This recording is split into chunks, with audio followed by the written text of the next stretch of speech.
Hello students, last हमने current ratio हम लोग पढ़ रहे थे। लास्ट जो हमारा लेक्चर था, अब इस करंट रेशो का हम एक और एग्जांपल कर लेते हैं तो हमें बिल्कुल अच्छे से समझ में आएगा। निम्न संख्याओं से चालू अनुपात की गणना कीजिए। एग्जाम्पल दे रखा है आपको, हमें ये समंक दे रखे हैं। इसमें हमारे पास सन्ड्री डेटर्स हैं 35,000 के, बिल पी हैं 15,000 के, इन्वेंट्रीज़ हैं हमारे पास 20,000 की, ठीक है। और हमारे पास सन्ड्री क्रेडिटर्स हैं 25,000 के, और हमारे पास प्रीपेड एक्सपेंसेस हैं 20,000 के, डिबेंचर्स हैं 80,000 के, एक्रूड इनकम है 5,000 की, और आउटस्टैंडिंग एक्सपेंसेस हैं 10,000 के। अब हमें क्या निकालना है इससे? Current ratio. And what is the formula of current ratio? Current ratio का फार्मूला क्या है? Current liabilities upon current assets upon current liabilities, ठीक है। तो हम करंट एसेट्स में करंट लाइबिलिटी का भाग दे देते हैं तो हमें करंट रेशो ज्ञात होता है। तो इसके लिए सबसे पहले हमें क्या निकालना पड़ेगा? Current asset. और करंट एसेट्स कौन कौन सी होती हैं?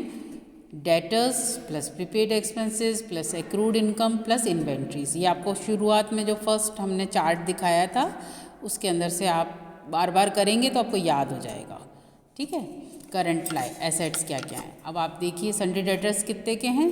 35,000 के। फिर हमारे पास बिल्स पेबल हैं, प्रीपेड एक्सपेंसेस हैं, सब एक साथ इसके अंदर दे रखा है। सन्ड्री डेटर्स हमने ले लिए 35,000 के, बीपी उसमें आएगा। इन्वेंट्रीज देखिए कितने की हैं? 20,000 की इन्वेंट्रीज ले ली हमने। इसके बाद प्रीपेड एक्सपेंसेस ले लिए, ठीक है। इसके बाद आप देखिए क्या चीज़ है? डिबेंचर्स हैं और एक्रूड इनकम है। एक्रूड इनकम कितने की है? 5,000 की, ठीक है। एक्रूड इनकम ले ली, प्लस इन्वेंट्रीज तो हमने पहले ले ली थी।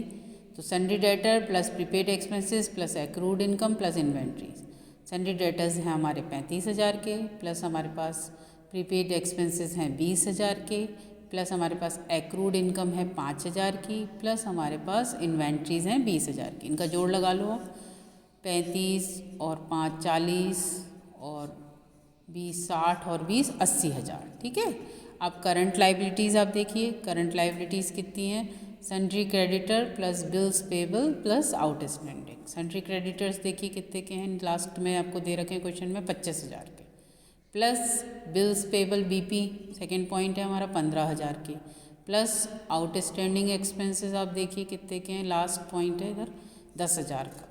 25 15 प्लस 10,000 कितने हो गए? 25 15 और 10 25 25 50,000। अब आप अपने फॉर्मूले में रख सकते हैं करंट रेशो के, current assets divided by current liability is equal to क्या है? करंट एसेट्स थी हमारी 80,000 की और करंट लाइबिलिटीज़ हमारी 50,000 की। तो आप इसमें रेशो निकाल लीजिए कितना आएगा।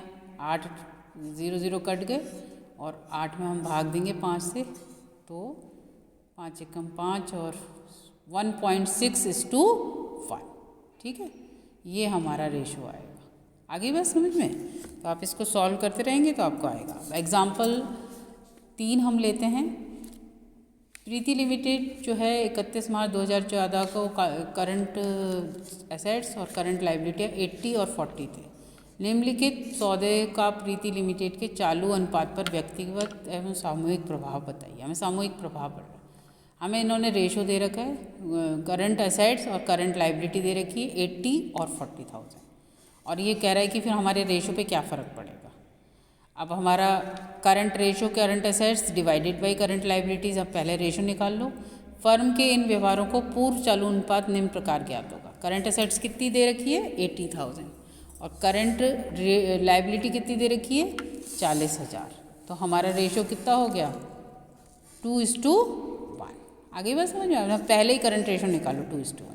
फिर हम एक एक पॉइंट लेंगे और देखेंगे कि उससे हमारे जो रेशोज़ हैं उन पर क्या फ़र्क पड़ेगा। अब फर्स्ट पॉइंट क्या है? नए भवन का 30,000 में नगद क्रय, 30,000 में नगद क्रय। अगर हम बैलेंस शीट हमारे सामने रखें तो क्या होगा? बिल्डिंग ऐड हो गई और हमने उसे 30,000 में ख़रीदा है, तो जो हमारा कैश था उसमें से हमारे 30,000 गए, है ना। और कैश किस में आता है? असेट्स में आता है।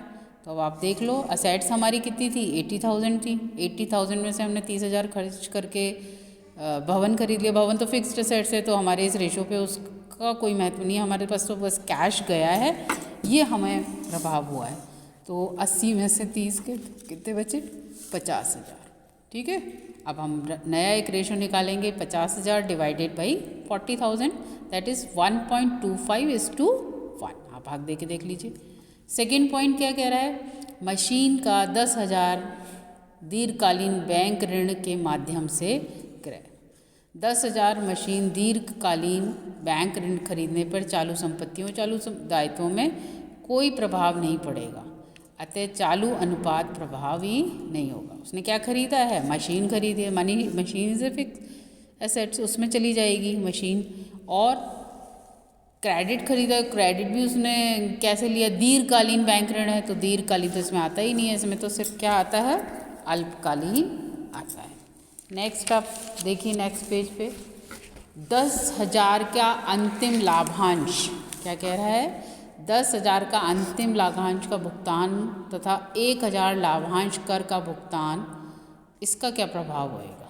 थर्ड पॉइंट है ना, 10,000 का फाइनल डिविडेंड चुकाना तथा उस पर 1,000 डिविडेंड टैक्स से चालू संपत्तियों, चालू दायित्वों पर क्या होगा, 11,000 से घट जाएंगे, अतः नया चालू अनुपात क्या होगा, देख लीजिए आप लोग। करंट एसेट्स में से 80 में से 11,000 गए तो कितने बचे, 69,000। और करंट लाइबिलिटी में से 11,000 गए तो कितने बचे, 29,000। तो क्या हो गया, 2.38:1।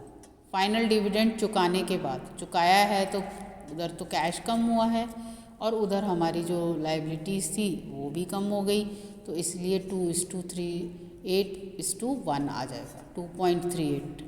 ठीक है। फोर्थ पॉइंट ये क्या कह रहा है, देखिए आप, फोर्थ पॉइंट ये कह रहा है कि व्यापार योग्य माल का उधार क्रय। व्यापार योग्य माने दैट इज स्टॉक टाइप। व्यापार सामग्री उधार खरीदने पर क्या होगा, एक तरफ तो स्टॉक भी होगा, है ना, 5,000 का बढ़ जाएगा, और कैश भी उधार खरीदा है तो लाइबिलिटी बढ़ जाएंगी दूसरी तरफ, करंट लाइबिलिटी। देखो उधार खरीदा है तो कैश से हमने करा नहीं है सौदा, तो इस साइड तो कुछ भी हमारा प्रभाव नहीं होगा, उधर हमारी लाइबिलिटी बढ़ जाएगी। तो क्या होगा नया चालू अनुपात, करंट रेशो। उधार खरीदा है करंट एसेट्स, क्योंकि व्यापार सामग्री ना स्टॉक में बढ़ोतरी हुई है, समझ गए ना आप। ऐसे कुछ बड़ी मशीन या कुछ और चीज़ प्लांट था तो वो तो फिक्स्ड उसमें चला जाता, कैश कम होता यहाँ, है ना। और यहाँ पे इसने क्या खरीदा है, उधार खरीदा है। तो उधार खरीदने से क्या हुआ है, 80,000 प्लस 5,000 तो स्टॉक में बढ़ गए, यहाँ पे तो बढ़ गए तो प्लस हो गया। और करंट लाइबिलिटीज़ चूँकि हमने उधार खरीदा है तो 40 प्लस, अगर हमने कैश खरीदा होता तो दोनों ही बराबर हो जाता, समझे। कैश खरीदते कोई संपत्ति 40 की खरीदी है तो वैसे फर्क नहीं होता, केवल कैश कम होता। 40 प्लस 5,000 कितना हो गया, 45,000। अब 85,000 डिवाइडेड बाई 45,000, तो हमारा रेशो आएगा 1:0.89:1। उपयुक्त चारों व्यवहारों का सामूहिक प्रभाव क्या होगा। करंट असेट्स में पहले 80,000 में से 30,000 माइनस हुए, फिर 11,000 माइनस हुए, फिर प्लस 5,000, तो कितना हो गया, 44,000।